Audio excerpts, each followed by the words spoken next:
Porque hay uno que llega al punto que ya no distingue entre el bien y el mal. Y pueden estar en la iglesia y llamándole bueno a lo malo.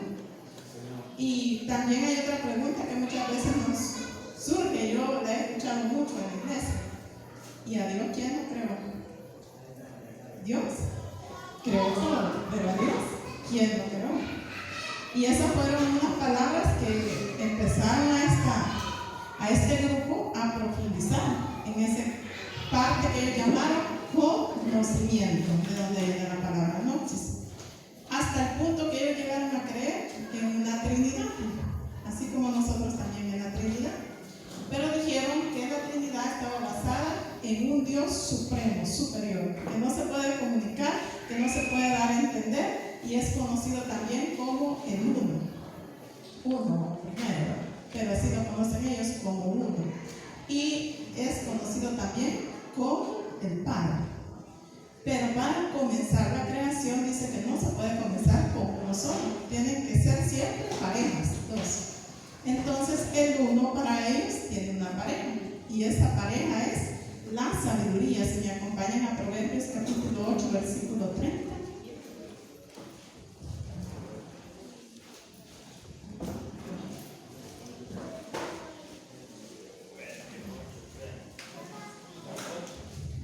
Proverbios capítulo 8, versículo 30.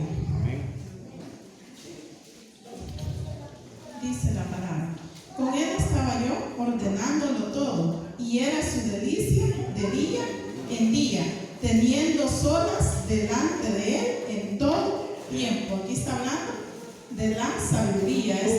Este capítulo, si leemos el capítulo 8 en su tema general, ahí en el versículo 1, hermanos. Creo que todas las Biblias lo tienen arriba. Excelencia y eternidad de la sabiduría. Todo el capítulo está hablando de la sabiduría. Entonces ellos entendieron a la sabiduría como una mujer. Y esta mujer es la pareja de uno, que es el Dios supremo. Al unirse estos dos, dieron lugar a un hijo. ¿Por qué? Porque el uno no se puede dar a conocer con los demás. Él no puede expresarse, entonces necesitaba expresarse a través de algo que él mismo iba a crear a través de la sabiduría. Y este es el Hijo. Si me acompañan a Juan, capítulo 1, versículo 1.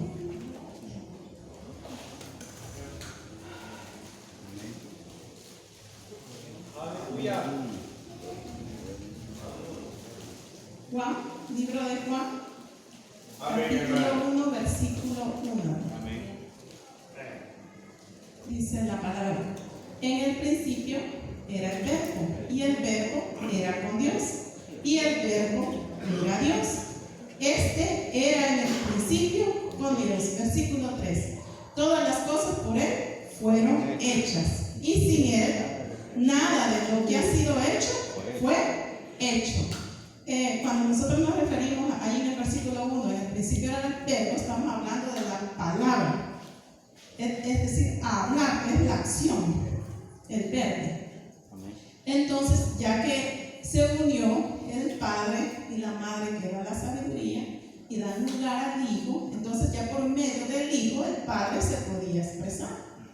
Y al poder expresarse, crean una emanación de luz. Así lo ven ellos en su estudio. Es una emanación de luz que creó una corte divina, dicen. Y esa corte divina es una plenitud creada por el Hijo, porque como el Hijo era el Verbo, y él dice que todas las cosas fueron por él creadas. Entonces emanó de él, pero hay un detalle, hay una descendencia de calidad, o sea, hay una baja de calidad. Cada uno que va a creer, va siendo un ser creado, tiene un nivel más bajo de divinidad, porque su ADN es superior, que es el uno.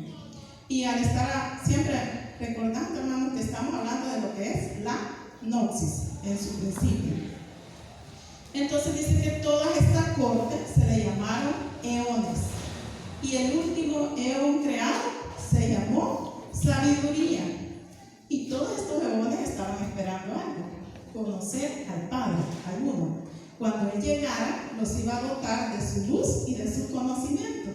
Pero resulta que el último eón, la sabiduría, ya no soportaba el deseo de conocer al Padre. Así que él se salió del grupo para ir a encontrarse con el Padre. Pero en lo que él salió, se perdió. Y había un eón que se llamaba Límites. Y dijo, la sabiduría sobrepasó los límites. Así que fue expulsada de esa corte. Y al ser expulsada de la corte, dice que la sabiduría comenzó a llorar. Y dice que una tristeza salió de ella, que era como una tiniebla. Era como un culto, no tenía formas, era solo tinieblas. Pero dice que la sabiduría estaba tan arrepentida que los eones y la divinidad crearon otro eón que se llamaba Salvador. Y este descendió para volver a restituir a la sabiduría. Pero cuando este eón llegó, no la restituyó completamente, sino que la dividió en dos. La sabiduría fue dividida en sabiduría superior y sabiduría inferior. Y este eón volvió a llamar a la corte a la sabiduría superior, pero dejó a la sabiduría inferior. Y esta sabiduría inferior se sintió también muy triste. Pero ella hizo algo. De la sabiduría superior, recordemos, había emanado una tiniebla. Y como todo se debe de crear en parejas, no lo puede crear uno. Entonces esta sabiduría inferior formó de esa tiniebla a un hijo suyo. Y este se conoce como Demiurgo. Y esta palabra yo sí ya la había escuchado, Demiurgo. Es muy mencionada, ¿no? Pero dice que ese Demiurgo, dice que empezó ella, ya con el Demiurgo formado, dijo, hoy ya puedo yo formar algo así como lo había hecho el uno, a través del Demiurgo, utilizando. Entonces dice que de las lágrimas de la sabiduría se creó lo que es la humedad en la creación, el mundo. Estamos ahora abordando el Génesis. Comenzó a crearse el Génesis a través del Demiurgo. Y recordemos que cada vez que algo nacía tenía una falla. O sea que la falla del Demiurgo ya era grandísima. Entonces dice de que con las lágrimas creó la superficie, la humedad, y con su sonrisa, la luz. Cuando ella tenía momentos alegres, creó la luz. El Demiurgo, dice, lo ve todo. Dice que él en el agua vio todo lo que había hecho, así como cuando dice la creación del Señor, vio todo. Y él dijo, bueno, el Demiurgo lo vio todo y pensó, qué bueno lo que hice, qué sabio soy. Allí algo diferente. Entonces dice que la sabiduría lo llamó tonto, porque a él no se le había acontecido, sino que había sido idea de la sabiduría. Y a él solo lo había utilizado para crear todas las cosas, pero no estuvieron en él, sino en la sabiduría. Y era su madre sabiduría la que había creado todo. Ahora, ¿quién es el Demiurgo para ellos? El Demiurgo, y abordando Génesis, es Jehová, al que la sabiduría, esa sabiduría inferior, le llamó tonto. Para ellos es Jehová en el Antiguo Testamento, y es un bajo de calidad, un fallo mayor, dirían ellos. Y dice que es el que se encuentra más lejos del uno, o sea, de otro Dios, aparte de Jehová, el primero que mencionamos. Y este vino y él pensó también, se le ocurrió crear al hombre. Si me acompañan a Génesis capítulo 1, versículo 27.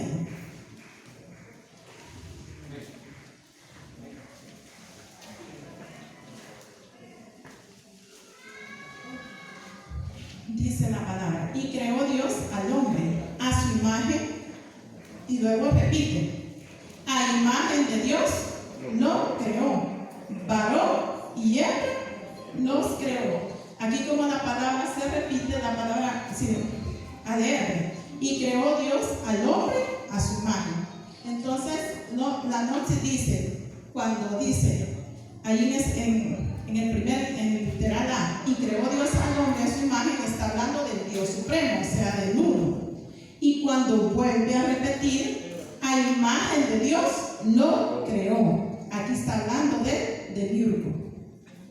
O sea que fue creado de esos dos dioses, del uno y del que ya tenía un fallo enorme, decía él. Y dice de que el demiurgo, por más que intentaba, no le podía dar vida, estaba sin vida. El hombre estaba formado, pero sin vida.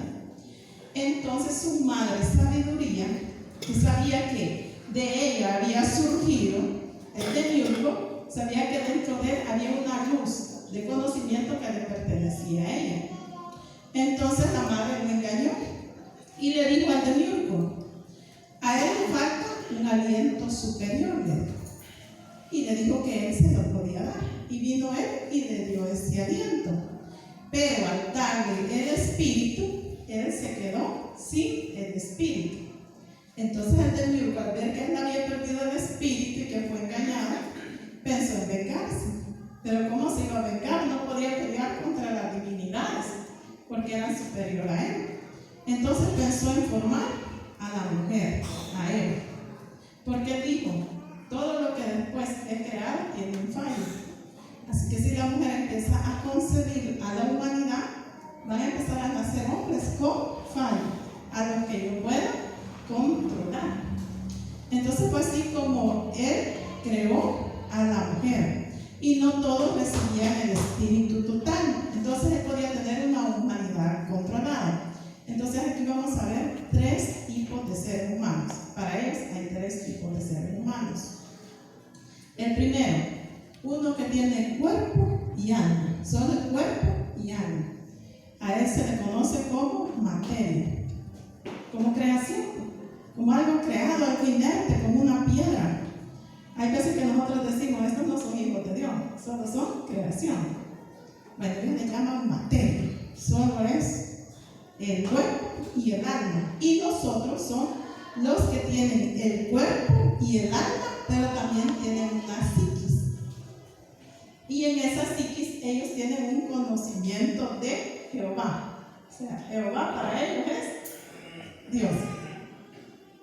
Ya estamos cayendo en el nivel de nosotros, pero nos toca el segundo, el que acabamos de hablar. Esa psiquis del demiurgo.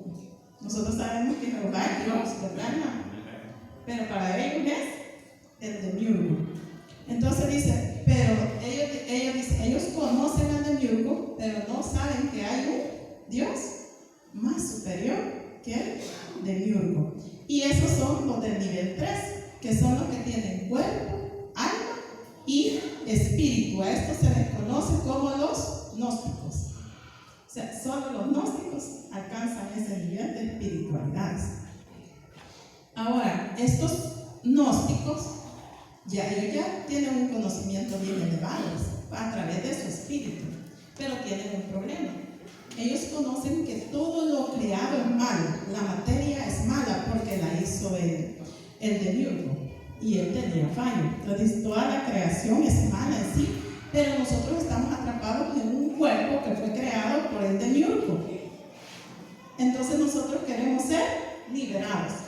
Para su liberación, los entes de la divinidad crean un nuevo eón, y este es un eón de luz llamado Jesús.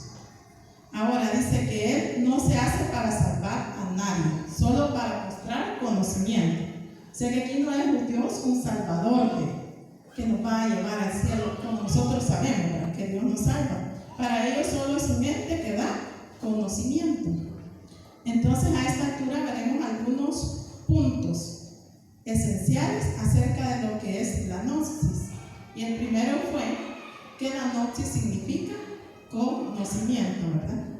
Conocimiento.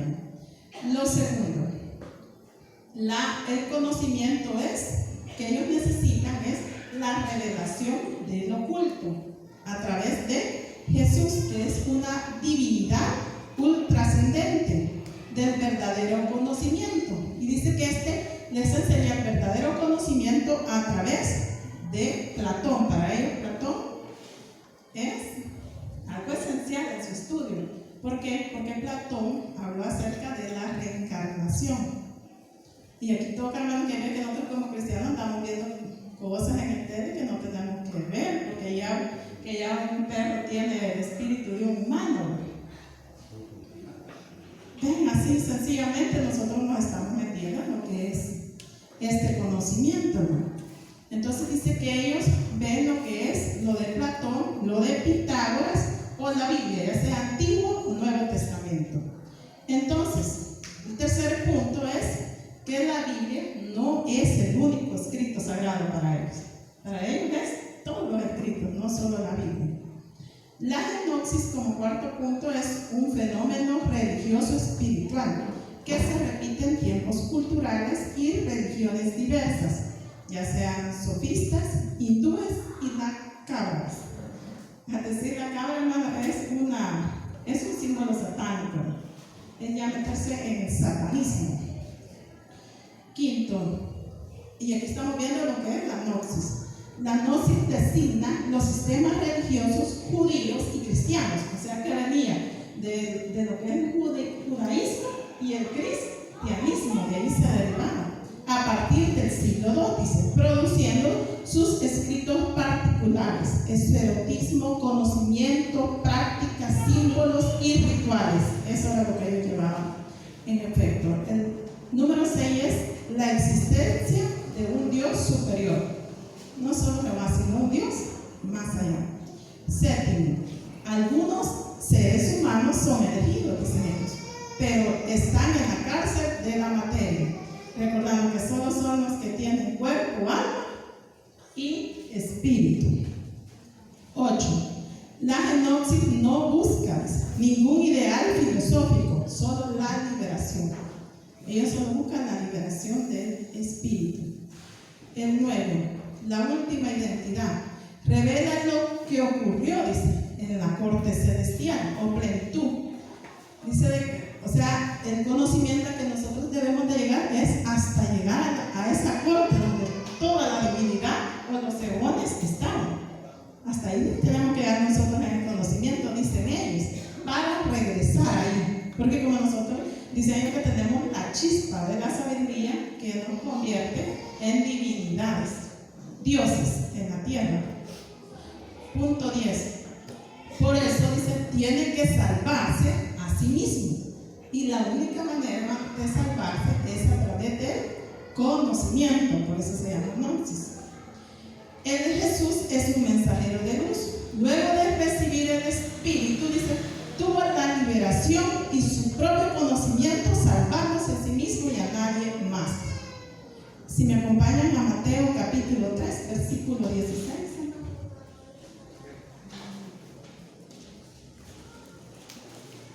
Amén.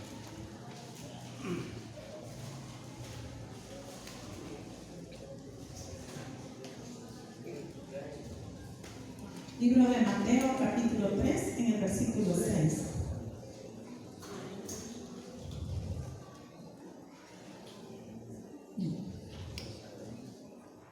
Perdón, hermanos, es el 16. Aleluya. Capítulo 3, versículo 16. Y Jesús, después que fue bautizado, subió luego del agua. Y aquí los cielos le fueron abiertos. Y vio al Espíritu de Dios que descendía como paloma y venía sobre él. Aquí dice que fue donde Jesús recibió la liberación del Espíritu, la que nosotros también tenemos que recibir. Pero dice que él recibió la liberación de su propio Espíritu para mostrarnos a nosotros. Con esa liberación, él solo se salvó a él mismo y a nadie más. Así lo tienen ellos en sus estudios. Entonces dice que la gnosis en aquel tiempo fue un movimiento general en el siglo I. Estamos hablando en el siglo I, estamos hablando del siglo donde estaban los escritos de la Biblia, donde se empezaron a formar el canon. Dice que en ese tiempo fue donde la gnosis tenía un gran apogeo. Tan grande era, dice, que tenía mucha fuerza e importancia. Entonces empezó un estudioso de la Biblia llamado Ireneo. Y Ireneo comenzó a estudiar lo que es la herejía. declaró que estas eran unas sectas intelectuales. O sea, ellos querían abordar los temas y se habían perdido en la intelectualidad. Entonces, es una secta intelectual. Y esta herejía se recibió en Tiatira. Estuvimos viendo las enseñanzas de la iglesia. Esto había surgido exactamente en Tiatira y hasta allí fue eliminado y alcanzado y exterminado. Estamos hablando que fue desde el siglo II al V. Se exterminó esta herejía y ya no apareció más lo que es la gnosis, sino que quedó declarada como algo que iba contra la palabra de Dios. Pero vuelve a surgir en el siglo XIX. En el siglo XIX volvieron a surgir ellos. Pasaron 14 siglos fuera, nada de conocimiento de eso, pero ya no surgieron como gnosis, sino como lo que conocemos hoy, gnósticos, los gnósticos, gnosticismo. Entonces algunos dicen, no es lo mismo la gnosis que el gnosticismo, viene de la misma raíz de ese tiempo. 14 años afuera y surge a través de unos códices que encontraron que se llamaban Nahamandi se llamaban esos códices, y los evangelios apócrifos de Tomás y de Juan. Estos libros, hermanos, eran acerca de la creación y hablaban de lo que estábamos tocando anteriormente, pero eran libros apócrifos, o sea, no entran dentro del canon, solo entraban los que tenían referencia que Jesús era testigo de ellos, los demás no, hermanos. Por eso que nosotros en la Biblia solo tenemos 66 libros, y yo siempre he dicho que si conocemos a Dios con un libro, hermanos, hay unos que aunque tengan más libros ni siquiera los leen, hermanos. Con 66, hermanos. Yo creo que hay muchos que no, ¿verdad?, en lectura de esos 66, hermanos. Pero Dios nos muestra su salvación, aún en un versículo, como a todos coloca ahí, de tal manera amó Dios al mundo, que dio a su Hijo unigénito para que todo aquel que en él cree no se pierda, mas que vida eterna. Es un gran versículo de salvación, ¿verdad? Y dice que también estaba el Congreso de Medina en 1966, fue en Italia, y dice que en ese Congreso de Medina empezaron a ver este estudio de lo que eran los gnósticos y se van dando cuenta que hay una gran cantidad de enseñanzas. Ellos dicen, ¿y cómo abordaron esto? Si tienen un gran montón de ideas. Como ellos dijeron, no nos vamos a basar solo en la Biblia, sino en todo tipo de conocimiento. Entonces, los gnósticos dan lugar, dijeron ellos, a que cada persona vea la gnosis como quiera. Como tenían demasiado, cada quien puede hacer lo que quiera en la gnosis. Entonces, en 1986, Charles William King cubrió esa herejía. Miren, él cubrió lo que era la herejía que había descubierto en el segundo siglo, descubriendo el Código de Berlín. ¿Sí? Ese fue otro libro que fue descubierto en ese tiempo. Dice que él dijo, no, dijo él, es que nuestro gobierno no era cristiano. Como los testigos de Jehová, que ellos dijeron, no, si nosotros descendemos, creemos en el Padre, el Hijo y el Espíritu Santo, dijeron para formarse como secta, pero ya formados, ellos dijeron, nosotros solo creemos en Jehová. Pues él, para volver a tomar, no, nosotros no estábamos basados allí, sino que en las corrientes budistas orientales. O sea, en eso dijeron ellos que estaban, por eso tienen ellos insertado lo que es el budismo y el hinduismo de una manera enorme. Entonces dice que luego de este hombre surge Madame Blavatsky. Esta Madame Blavatsky estuvo de acuerdo con todo lo que este hombre dijo para darle algo, para que volviera a surgir el gnosticismo. Esta mujer su madre era hija de príncipes. Y dice que su padre era un coronel ruso, por tanto ella tenía una gran influencia. Y dice que ella dijo que desde pequeña ella tenía poderes psíquicos, tenía adivinación, tenía el poder de curación y el poder de ocultismo. Estamos hablando de eso, es lo espiritual, el conocimiento. A nosotros le diríamos en pocas palabras brujería, ¿verdad?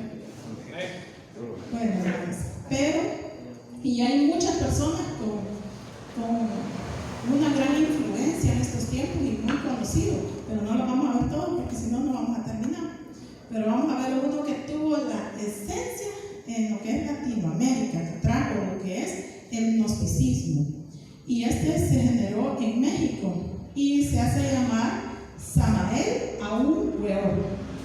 Samael Aún Weor, pero dice que su nombre original es Víctor Manuel Gómez, ese es su nombre. Pero él se nombró Samael Aún Weor y dice que este nació en Colombia y estudió en Colombia.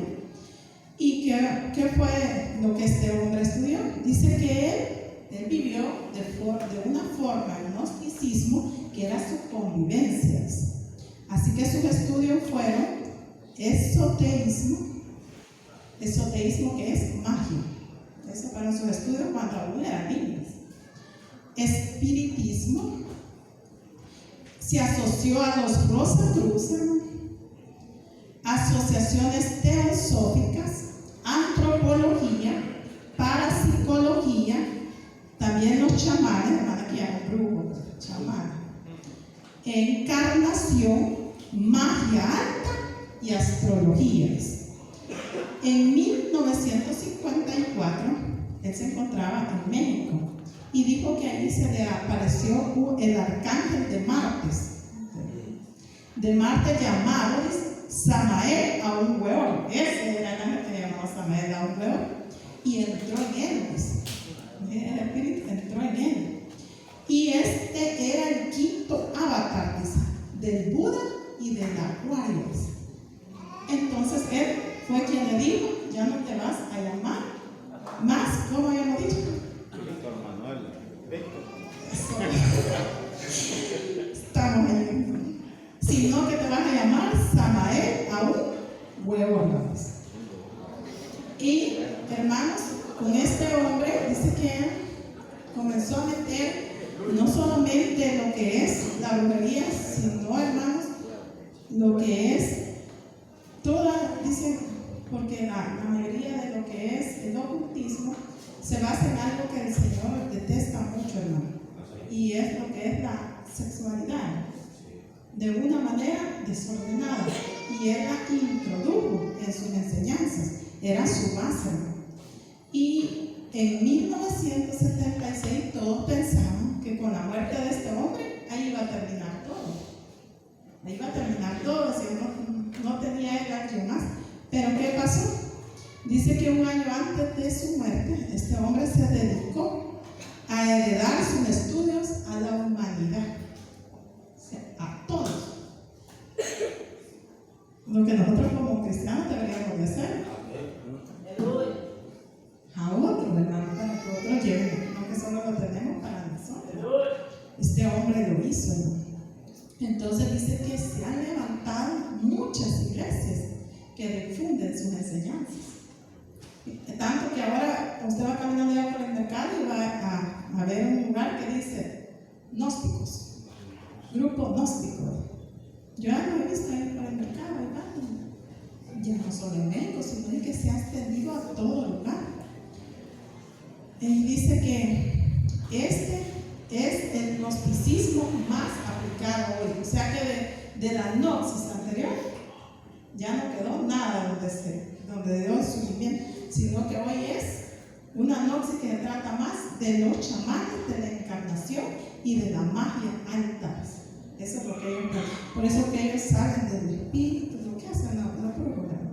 Y ese es el nivel espiritual de conocimiento que ellos dicen tienen que alcanzar para lograr la salvación y volver al ente superior de donde nosotros fuimos tomados. Entonces dice que este es un pleito de los gnósticos, de los propios de la propia fundación, porque ellos dicen, nosotros no hacemos eso.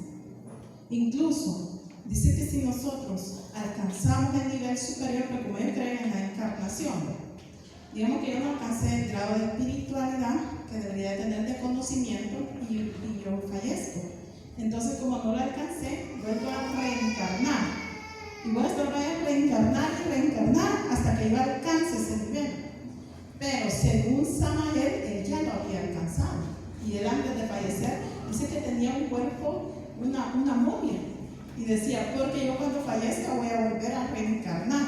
Entonces, los gnósticos dijeron, pues si él ya alcanzó el nivel, entonces, ¿por qué dice que va a volver a reencarnar? Entonces ellos dicen que no era lo mismo, pero sí él transversó todas las enseñanzas, debido a que el gnosticismo deja una puerta abierta a todo tipo de enseñanzas, hermanos. Y, hermanos, aquí lo que podemos ver es que ellos dicen que en sí la esencia del gnosticismo es que la única manera de salvarse es a través del conocimiento, de ascender nosotros nuestro propio espíritu.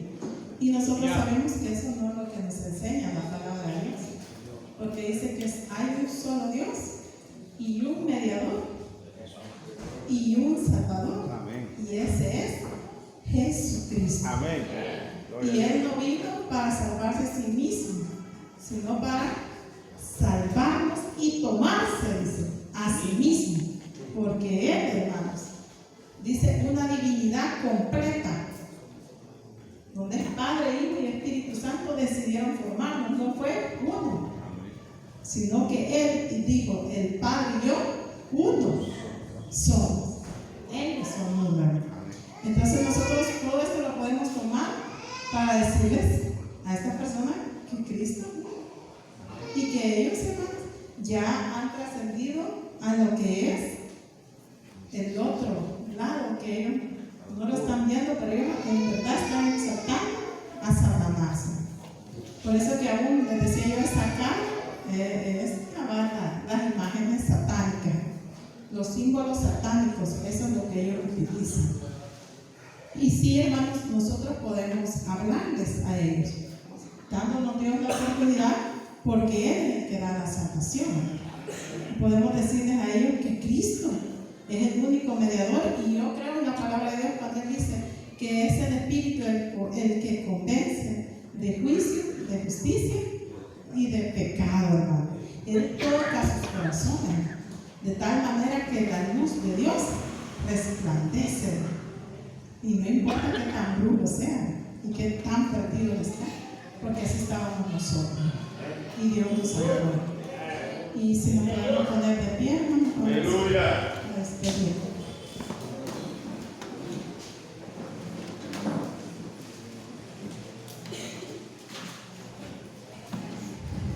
Gracias, Señor Jesucristo. Ayúdanos a conocerte a ti, a conocer la verdad.